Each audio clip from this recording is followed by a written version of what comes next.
Hey, I'm Hunt, and this is Hunt on LSU, your channel for LSU Fighting Tiger football talk. Enjoy the video. We want you to leave a comment below, hit that like button, and subscribe right below the video. Enjoy. Koki Riley with The Advocate, but it is football season, and Koki's been out there at camp, was there for Brian Kelly's press conference today, and he joins us now on the Jim's Firearms Hotline. Koki, how are we doing? Doing pretty well. How's it going? It's going quite well. Wasn't able to get out to practice today, so I'm curious some of the things that you were able to see, and want to hear a little bit about what Brian Kelly said. But first, some big picture things from camp. What's been something that has stood out to you? I like to kind of toss that as an open-ended question and allow you to kind of think about it and start, and then we'll push off from there. Something that stood out to you as you've been out at fall camp the last couple of weeks.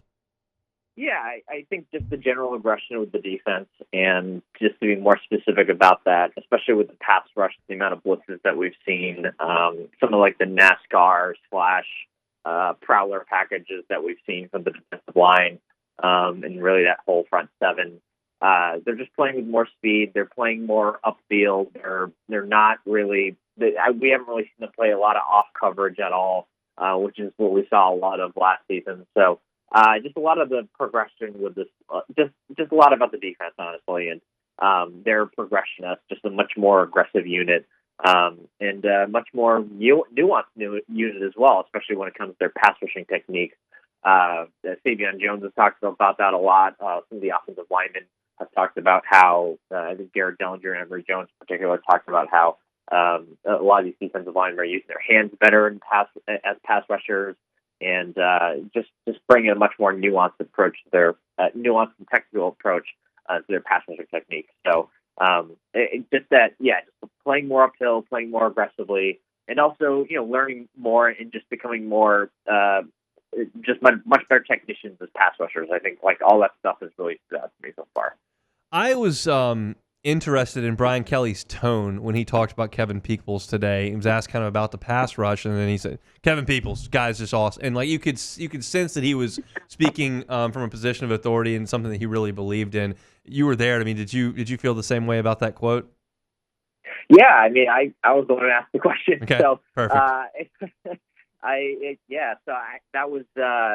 That really stood out to me, and I'm kind of working on a story that's kind of around that, this sort of idea of how the pass rush has just become a lot more sophisticated and a lot more advanced this season. At least that's what it seems like. And some of it's the blitz packages that we've seen from Blake Baker, but a lot of it is the work that Kevin Peoples has been doing. A lot of the players have spoken high praise of him, and we heard that again from Brian Kelly today. Again, like when I asked that question, it was really more, it was a little more open-ended. It wasn't really just about Kevin Peoples. So the fact that he just said his name twice without saying anything else, it kind of tells you, like the importance that he's brought to this group so far this year. Sometimes it's what you say, sometimes it's how you say it, sometimes it's both, and I thought that was especially pointed as well. So I'm curious if you've talked to either Jacobian Guillory, Savion Jones, some of these guys that have been around a while, about the sheer number of position coaches that they've dealt with over the time that they've been at LSU, and maybe what their feeling is on that, and what your feeling is on that, because it's been a ton of turnover at that spot over the last 5 years. Yeah, that you can feel, especially with Savion Jones, about how much more he's learning and how much more comfortable he is with this defensive line situations that they have now, especially with Coach Peoples, and just the amount of stuff that he's learned and the improvement he's made with his get off, and the fact that he's getting off the ball is a lot more quicker now. And you can extend it to the rest of the defensive line crew in particular, but there was definitely one thing that he said about a week or two ago, where Jones said they've learned, pass rushing in general in the past, but this year they're just so much more technical about it. And like they didn't really learn pass rushing, I guess, outside of just like the real basics. And you could really feel that in every answer, and I think he even said that explicitly to a degree, at least, the other day. So. I just really feel like these guys are getting coached up more this season, and you can see it out there on the practice field. You can hear it from a lot of the coaches and from Brian Kelly. So it's yeah, it's gonna be really interesting to see if like this pass rush can really take a step forward. I just looked it up. They finished seventh in the SEC in sacks last season, which is okay. It's honestly a little bit better than I thought they were last season. But like they weren't able to get those pressures consistently because this is a team that was really bad on third down. They were really bad in third and long situations. I just looked it up. They were 40. I think they gave up third down conversions on 44% of the time last season, which is an insanely high number. So I given that all the issues that they had last year defensively, especially on third down, having like a quality pass rush that puts pressure on the quarterback is really like a very important way to get off the field in those situations. I talked about this at the top of my show. It's when did you get the sacks? And you got 4 on A&M's third team quarterback. You got 5 against Wisconsin. You didn't get any against Jordan Travis in Florida State, and you didn't get enough pressure on Jalen Milroe, who was getting sacked just every single week, and they had a terrible offensive line in front of him, and you couldn't get pressure there. I think it was just the moments where LSU needed that pass rush. They couldn't quite come up with it. Do you sense that LSU is going to take a big step forward on the defensive side of the ball? It depends what you call a big step forward, right? Yeah.